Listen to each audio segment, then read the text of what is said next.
My name is Herman. I'm from the Netherlands, and I just bumped into this hobby of building ponds, fish ponds.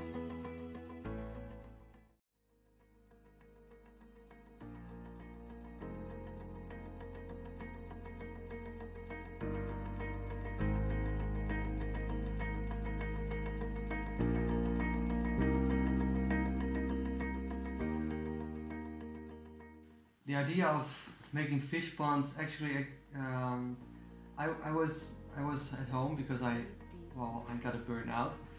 So I tried to find some other hobbies, and I tried a lot of hobbies though, like baking bread and baking other stuff.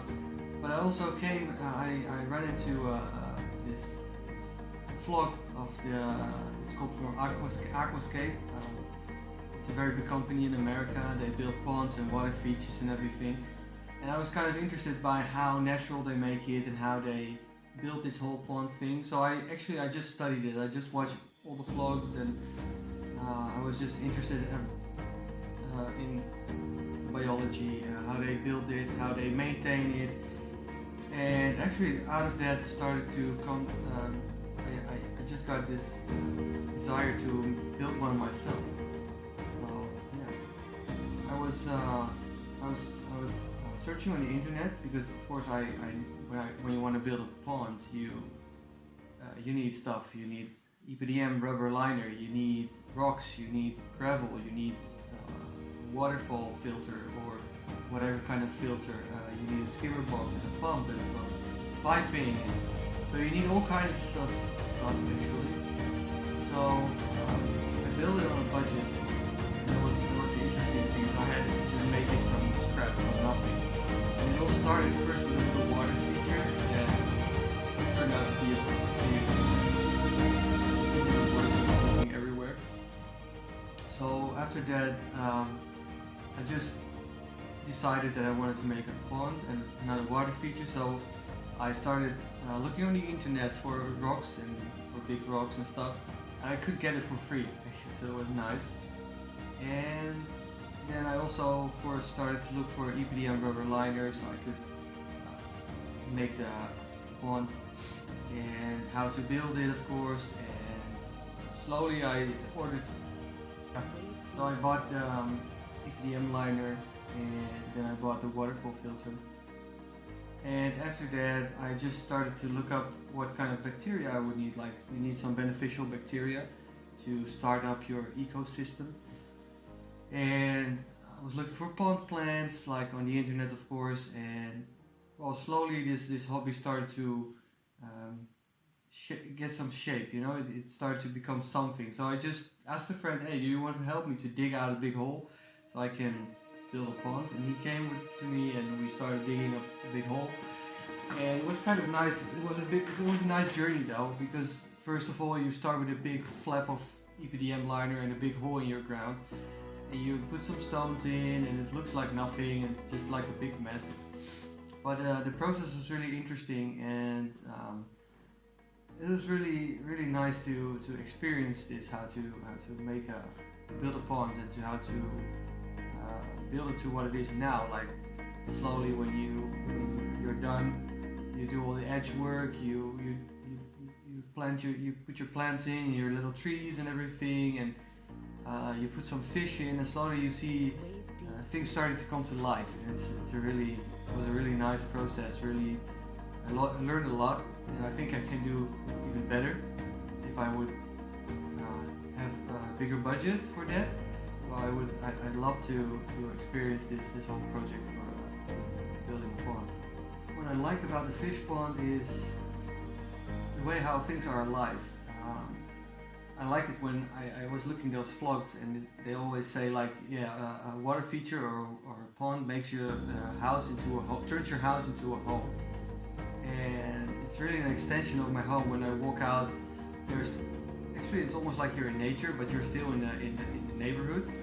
And yeah, what I like most is that everybody likes it. It's not only me who likes it. That was the first thing. I did it because I wanted it. But I noticed that a lot of children are looking at it, and people want to see the fish, and they're like, "Oh, look at that!" and they see the flowers, how they bloom, and even the people in the neighborhood, they enjoy it. And that's what, if you look to other yards, to other gardens, it's also nice, all the flowers and stuff, but it's not alive. This is more alive. There's a water flow, there's sound, there's fish, there's all kinds of flowers. Every season, every period, another flower comes up, and yeah, that's what I love about it. It's just so lively, so colorful, so yeah. It's like you're in nature, like you put something from nature into your garden. That's really, really great. Yeah. My future, what I want to do in the future with this whole fish pond thing, I don't know. It's just a do-it-yourself project. So, of course, it would be nice when people would ask me to build something, but that's not my goal. It's just my goal to maybe make it even bigger or better in the future, and just enjoy it. Just love it, and just enjoy the time you spend outside, and how the fish are changing, how the system is changing, like the ecosystem changes all the time. So what I said with the flowers and the fish, of course the fish grow, and so it's really I think that's my only goal, to just enjoy it and just relax with it, and yeah. That I chose our contribution. The contribution to the pond is like you have different kinds of plants. You have oxygenating plants, and it says already what it does. It creates oxygen. The plants make oxygen, so the fish, of course, has oxygen, so they can breathe. They also keep out algae bloom, a lot of algae bloom, because they eat the microorganisms, like the feces of the fish, and everything. They thrive on that.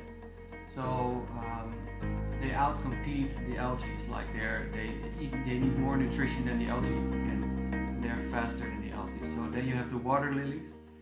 The water lilies don't really add so much for nutrition, but they do.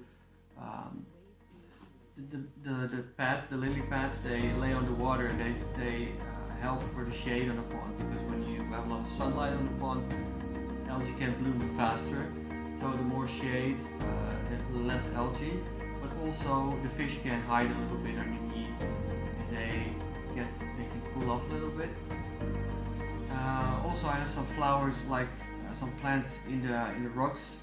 They just are an addition to the pond, like more like for colors and shapes. Like the leaves are like very nice heart shapes or round shapes, and of course different colors, like the purple flower plant with the red flowers. It's just decoration also for around the pond. They don't really add much to the pond, but it's more the decoration.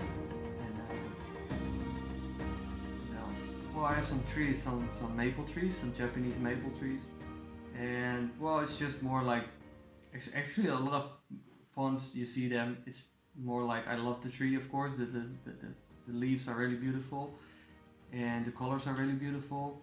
But it also looks very, very, very nice and natural when you put them in your garden next to a pond. It's just amazing. Yeah. Well, the fish and when I think about the fish, the colors of the fish. Yeah, there's a lot of colors actually. We have some koi carp. We have a gold one. We have a silver one, like a pearlish silver one. Another one is orange, very bright orange with black and white, and another one it has beautiful scales with blue and black and also white in it, and another one is like metallic kind of grayish blue with a very big orange, bright orange spot on its back and some black dots. And all sorts of colors, like some goldfish, some Sri goldfish. One of them is like very nicely blue color, black dots and some red dots, and oh yeah, I can go on. We have orange black, we have white with orange, white with blue. It's a big variety of fish and of colors. It's really nice. Yeah, it's really beautiful. Yeah. For feeding the fish, I always have this ritual. I turn out the pump, because they know when I turn out the pump, they get something. They swim up to me and they immediately know they get food. And I turn out the pump, because if I don't, the pump will suck all the food in, and will get in the filter and it will, well, decay, and that's not good for your filter. So yeah, I always do that same ritual. I pull out the plug, I close the valve, and then I just feed my fish, and like in 10 minutes or 15 minutes I turn on everything again because they ate a lot, and then they go their way. I will feed them like 2 times a day, sometimes 1 time a day, depending on my work, of course, because I work early. So mostly when I work, I feed them only in the evening, and when I'm off, like the Wednesdays and the weekends, I'll feed them in the morning around 6, 7 o'clock and around 5 o'clock.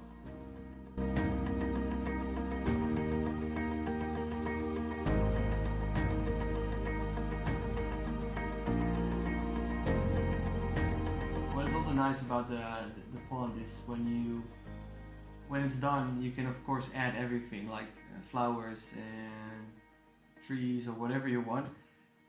But my wife and I, we were walking in a store, and we saw this squirrel on a little bench on a swing actually. So we bought it, and later on we saw, I think, 2 frogs with their fishing. And it's really funny to add it because for like when children come by or they pass by, they're always intrigued by the squirrel that's hanging on the swing, or the frogs that are fishing, and even adult people. What I noticed was that my neighbors were talking about that the people who are like hiking here, there's this path, this clog path. People are hiking and they're making pictures of my garden. So they said that. So I was like, well, whatever. I don't believe people do that so often.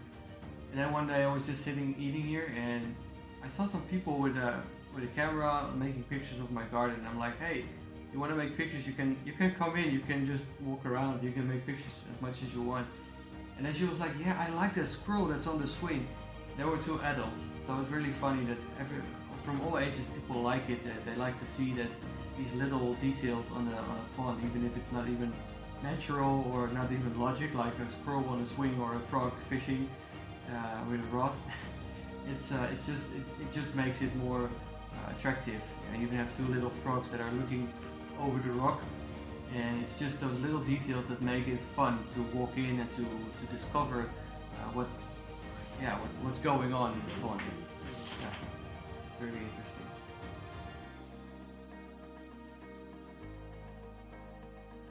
Well, I think a long story short, having a pond is not really special, but it feels special because it's, a lot of people have ponds and they have fish and whatever, or aquariums, but having a pond and a living water feature with the waterfalls and with the whole thing around it, it makes you happy. It's enjoyable. We have a lounge outside. We sit there. We just enjoy. We drink something. We eat something there, and we talk with the neighbors. We go there with friends. We just sit outside and just enjoy how the fish are doing their thing and we are doing our thing. And it sounds funny, but it's fun. It's enjoyable. It's a lifestyle, and it turns a house into a home. That's really true. It's really it's a good addition for any house, I think. But it's a good investment. When you of course, with a pond, when you have a pond, you have to also maintain it, and that's sometimes a little bit of a struggle, though. I have to be honest with that because it's on a budget, and I have no experience building it. I had no experience building it. I still can learn a lot, but I think the biggest maintenance is string algae. Like, I don't know. It's nothing much more actually, because once a month, or I think every 6 weeks or 8 weeks, I clean out my filter pads. I just shake them off a little bit, and I flush out the worst stuff, and I take some out. It's not that much. It's just, I think, an hour work. I take some old water out of the pond and put some fresh water in, and I go to my skimmer. I clean my basket. It's really easy. I just take it out, throw it away, the stuff away, and put the basket back in. so like the leaves and the twigs or whatever debris comes in, and I'm done. So the maintenance is not that hard. Only, yeah, I'm still struggling to find a good way to keep my pH or my hardness, my water hardness at the right balance. But of course, it's just a new ecosystem, so it has to establish first. It has to be balanced, and that can take a few years maybe, from what I've heard. So I'm looking forward how the next year will go and how I will cope with that. But the maintenance is not that hard. It's not that much. Only the string algae is something I need to find a way to fight that or to kill that. But all in all, it's not so much. What I say, it's an hour work every 6 to 8 weeks, and I'm done.